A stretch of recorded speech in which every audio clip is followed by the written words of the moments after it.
Hi there, good morning, good afternoon, and good evening.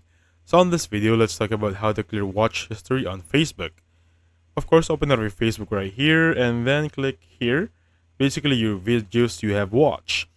There will be a three lines right there. If you click on it, there won't be a follow-up, meaning there is going to be an option just yet for this one. However, I have a workaround for you. Rather than waiting for the option to be here, we can go directly in your settings. So go to your profile right there. So go back on settings and privacy. Now I have a shortcut for you guys. Rather than manually looking for everything in here, I just want you to go to settings directly. Search bar right here, type in here access your information. So make sure you copy everything I do here. Click OK, access your information right there.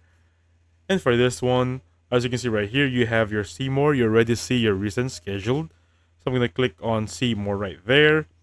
And then click the filter.